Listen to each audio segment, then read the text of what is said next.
औज़ुबिल्लाहिमिनश्शैतानिर्रजीम बिस्मिल्लाहिर्रहमानिर्रहीम अस्सलाम वालेकुम। आज का जो टॉपिक है हमारा वो थायराइड ग्लैंड से रिलेटेड एक पैथोलॉजी है, एक कंडीशन है जिसका नाम है गोइटर। मेडिसिन में जब भी हम कोई भी टॉपिक डिस्कस करने लगते हैं तो उसके अंदर हमने दो चीज़ें डिस्कस करनी होती है। सबसे पहले है फिजियोलॉजी, उसके बाद है पैथोलॉजी।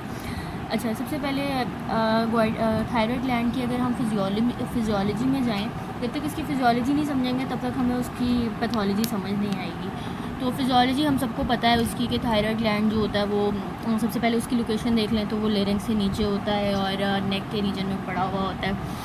और अब उसके स्ट्रक्चर पे अगर आ जाएं तो हमारे पास जो थायराइड ग्लैंड है इसके अंदर दो तरह के सेल्स होते हैं, एक फॉलिकुलर सेल्स होते हैं और एक पैराफॉलिकुलर सेल्स होते हैं। जो फॉलिकुलर सेल्स होते हैं वो T3 और T4 बेसिक जो हमारे पास थायराइड के हार्मोन्स हैं उनको प्रोड्यूस करवाने में हेल्प करवाता है। While the parafollicular sales produce calcitonin, ये हम बाद में डिस्कस करेंगे क्योंकि अभी ये टॉपिक से रिलेटेड नहीं है तो इसको हम इस वक्त छोड़ेंगे, ठीक है। अब फॉलिकुलर सेल्स पे आ जाएं तो फॉलिकुलर सेल्स बेसिकली काम क्या करते हैं कि हमारे पास एक थायरोग्लोबुलिन प्रोटीन होती है in the colloid of follicle cells. उनकी सरफेस के ऊपर टायरोसिन, हमारे पास जो अमाइनो एसिड है, टायरोसिन और आयोडीन के मॉलिक्यूल को जो है ऐड करवाते हैं। बेसिकली जो आयोडीन है वो हमारे पास की कंपोनेंट होता है ऑफ द थायराइड हार्मोन्स। जब हमारे पास टायरोसिन एक अमाइनो एसिड है, टायरोसिन और आयोडीन जो है ये दोनों थायरोग्लोबुलिन के सरफेस के ऊपर अटैच हो जाते हैं, तब हमारे पास T3 और T4 बन के सामने आते हैं और ये दोनों इंटरकन्वर्टेबल होते हैं। अब इसकी जो डायग्राम है मैं आपको उससे समझाती हूँ। अब इस डायग्राम में ये चीज़ शो हो रही है, देखें कि यहाँ पे हमारे पास टायरोसिन का मॉलिक्यूल है, टायरोसिन एक अमाइनो एसिड है, ठीक है। उसके साथ हमारे पास यहाँ पर ये जो है ये हमारे पास एक आयोडीन का मॉलिक्यूल आके अटैच हुआ है, इसने इसको बना दिया मोनो आयोडोटायरोसिन। ये सारा कुछ हमारे पास फॉलिकल सेल्स के अंदर हो रहा है, ठीक है। उसके बाद फिर हमारे पास दूसरा कंपोनेंट आया, दूसरा मॉलिक्यूल आया आयोडीन का और उसने बना दिया उसको डाई आयोडोटायरोसिन, ठीक है। अब जब तीसरा मॉलिक्यूल आएगा तो ये ट्राई आयोडोथायरोनिन बन जाएगा और जब चौथा मॉलिक्यूल आके लगेगा आयोडीन का टायरोसिन के मॉलिक्यूल के साथ तो फिर ये हमारे पास थायरोक्सिन बन जाएगा। अब देखने वाली बात ये है कि मोस्टली जो प्रीडोमिनेंट हमारे पास हार्मोन बनता है ना, दैट इज़ T4। 85% जो हमारे पास T3 है ना वो बेसिकली बनता है इंटरकन्वर्टेबल होता है T4 से। मतलब पहले हमारे पास T4 बन जाता है, उसके बाद फिर T3 बनता है, रिवर्स।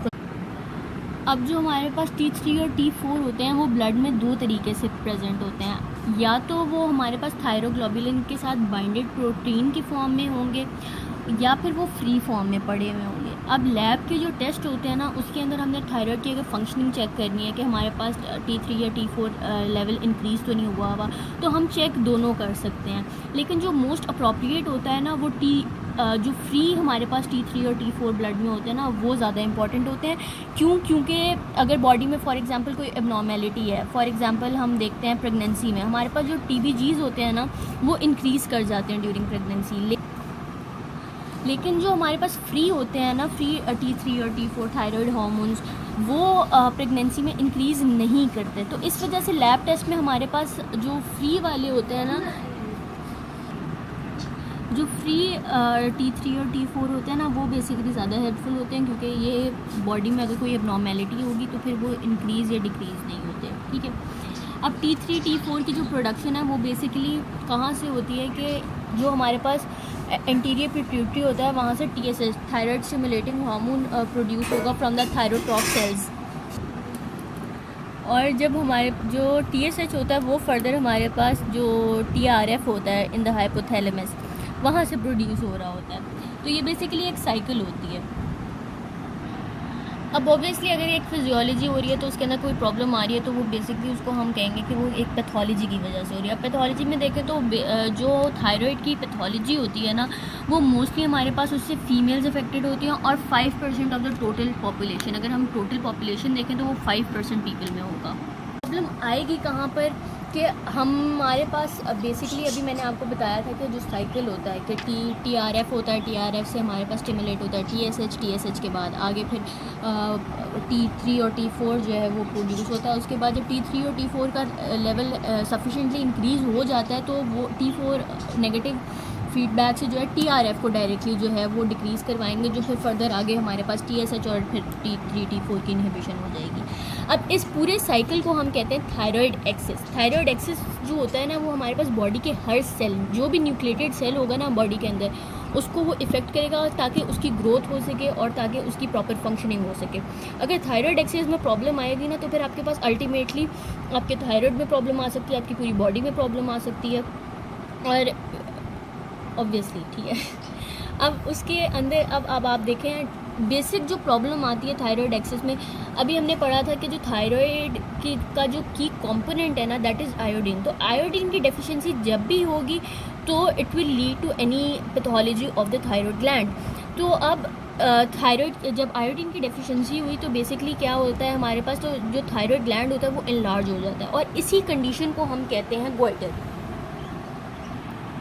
अब अगर गोइटर को देखा जाए तो वो हमारे पास दो तरह का होता है, दो टाइप्स का होता है। पहला आ गया सिंपल गोइटर, दूसरा है मल्टी नोड्यूलर। पहले सिंपल को हम डिस्कस कर लेते हैं। सिंपल जो होता है वो बेसिकली, अब उसकी एज वगैरह देखें तो वो 15 से 25 ईयर्स की एज के अडल्ट में आएगा और मोस्टली जो है वो प्रेगनेंसी के कंडीशन में ये हमारे पास अकर हो सकता है। अब इसकी क्लिनिकल फाइंडिंग्स हम देख लें तो जब जो पेशेंट होगा उसको स्वॉलोइंग के दौरान जो है वो नेक में टाइटनिंग महसूस होगी। अब अगर हम पैल्पिटेशन करें तो हमारे पास ये जो गोइटर होगा, इनलार्ज जो थायराइड होगा वो सॉफ्ट होगा और सिमेट्रिकल होगा। सिमेट्रिकल का मतलब है कि इसकी प्रॉपर एक शेप होगी, कोई इसके अंदर डिस्टर्बेंस वगैरह नहीं होगी। नो टेंडरनेस, नो लिम्फेडेनोपैथी और ओवरलाइन ब्रूट कोई भी नहीं होगा। टेंडरनेस मतलब इसके ऊपर कोई सख्ती नहीं होगी, लिम्फेडेनोपैथी भी नहीं होगी और इसके ऊपर कोई ब्रूट नहीं होगा। ब्रूट का मतलब कोई सख्ती नहीं होगी, कोई ब्लूनेस, कोई हमारे पास जैसे अगर मैं किसी जगह पे हिट करूं तो हमारे पास एक वो एरिया ब्लू हो जाता है या ब्लड की सप्लाई की वजह से, या वो जगह एक ब्लूनेस सी हमारे पास शो करती है, तो इस तरह का कुछ भी नहीं होगा। बस आपको एक रेज्ड सा एरिया नज़र आएगा और थायराइड हमारे पास 2 to 3 टाइम्स लार्ज हो जाएगा। अब इसका जो हमारे टेस्ट करवाना है इस दौरान, ऑब्वियसली अगर आप एक पेशेंट को देख रहे हैं उसको आपको नज़र आ रहा है कि ये गोइटर है इसको, तो इसकी कंफर्मेशन के लिए हमें सीरम का टेस्ट करवाना पड़ेगा। अब जब सीरम का जब हम टेस्ट करवाएंगे तो हमारे पास T3, T4, TSH सब नॉर्मल आएगा और कोई भी थायराइड की एंटीबॉडी नहीं मौजूद होगी। अब इसकी ट्रीटमेंट पे अगर आ जाए हम, तो इसका ट्रीटमेंट बेसिकली कोई भी नहीं है। ज़्यादा से ज़्यादा हम आयोडीन दे देते हैं सप्लीमेंट्स में और टाइम टू टाइम थोड़े अरसे के बाद ये खुद ब खुद जो है वो रिग्रेस हो जाएगा, अपने साइज़ से छोटा हो जाएगा, ठीक है। लेकिन कुछ पेशेंट्स होते हैं, कुछ केसेस होते हैं, बहुत थोड़े पेशेंट्स होते हैं जिनके अंदर ये ट्रांसफॉर्म हो सकता है इसका दूसरे फॉर्म में, दैट इज़ मल्टी नोड्यूलर।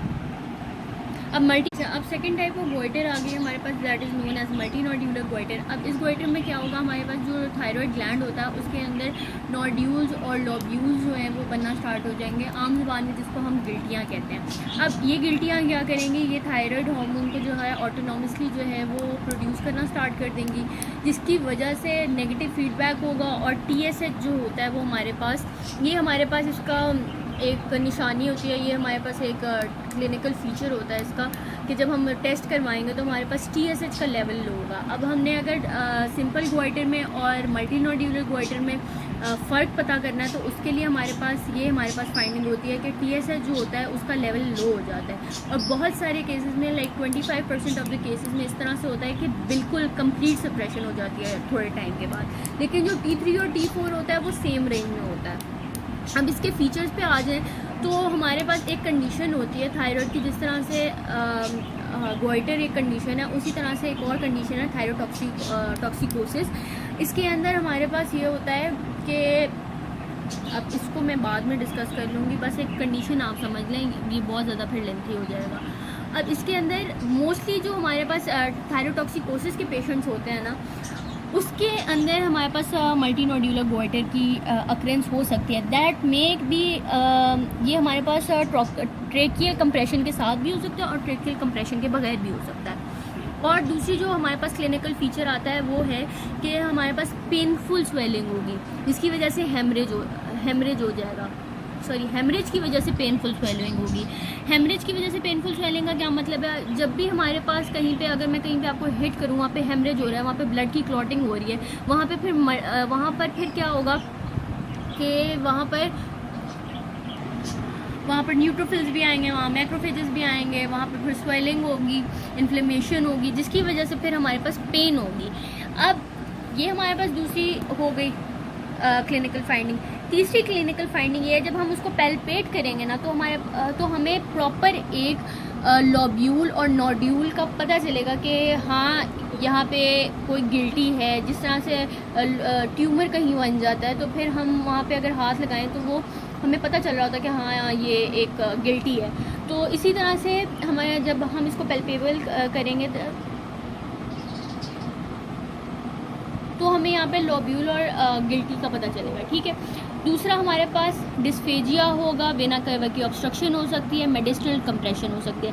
लेकिन ये तीनों जो हमारे पास जो कंडीशंस है ना, ये सिर्फ तब होंगी अगर गोइटर बहुत ज़्यादा लार्ज हो गया है। गोइटर बहुत ज़्यादा लार्ज होगा तो फिर हमारे पास मेडिस्टल कंप्रेशन भी होगी। तीसरी जो चीज़ है वो हॉर्नेस ऑफ वॉइस है। हॉर्नेस ऑफ वॉइस, लेकिन ये थोड़ी सी एक एक्सेप्शन आ जाता है कि लेरेंजियल पाल्सी की वजह से भी ये हॉर्नेस ऑफ वॉइस हो सकती है या फिर कार्सिनोमा की वजह से भी हो सकती है। तो हमें इसके लिए चेक एंड बैलेंस करना पड़ता है। अब इसकी प्रॉपर डायग्नोसिस के लिए एक तो मैंने आपको टेस्ट बता दिया था कि TSH का जो है वो टेस्ट करवाएंगे तो TSH लेवल लो होगा, और दूसरा ये होगा कि T3 T4 लेवल सेम होगा। दूसरी ये चीज़ आ जाती है कि आप उसका अल्ट्रासाउंड करवाएंगे, ठीक है। ये दोनों चीज़ें सेम है हमारे पास। अल्ट्रासाउंड ऑफ थायराइड ग्लैंड करवाएंगे, उसमें हमें पता चल जाएगा इसके अंदर हाँ नोड्यूल्स पड़े हुए हैं, लॉब्यूल्स पड़े हुए हैं, गिल्टियाँ पड़ी हुई हैं, ठीक है। तीसरी चीज़, अगर हमने चेक करना है ट्रेकिया की डिसलोकेशन तो हम इसका CT और MRI करवाएंगे। अगर हमारे पास बहुत ज़्यादा बड़ा गोइटर बहुत ज़्यादा बड़ा हो गया है, 4 to 5 टाइम्स अपने साइज से लार्ज हो गया, फिर हम इसको ट्रेकिया की डिसलोकेशन देखने के लिए कि ट्रेकिया कहाँ से कंप्रेस हो रहा है, तो इसकी वजह से फिर हम T3 और CT और MRI इसका स्कैन करवाएंगे।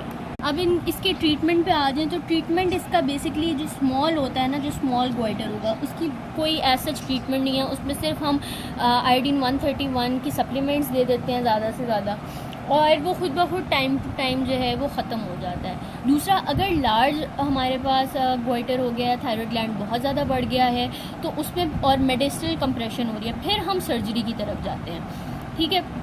जो आयोडीन 131 है वो हमारे पास रिडक्शन में काम करता है, और वो काम करता है हमारे पास टॉक्सिक। अगर हमारे पास मल्टी नोड्यूलर गोइटर हो गया ना, तब हमारे पास 131 आयोडीन बहुत ज़्यादा हेल्पफुल होता है। दूसरा, हमारे पास लीवोथायरॉक्सिन थेरेपी है। ये एक और थेरेपी होती है, इसके अंदर ये हमारे पास एक हार्मोन होता है थायराइड का ही, ये हम पेशेंट को देते हैं, जिसकी वजह से हमें जो गोइटर होता है वो थोड़ा सा हमने ये चीज़ नोटिस की है कि ये थोड़ा सा कम हो जाता है।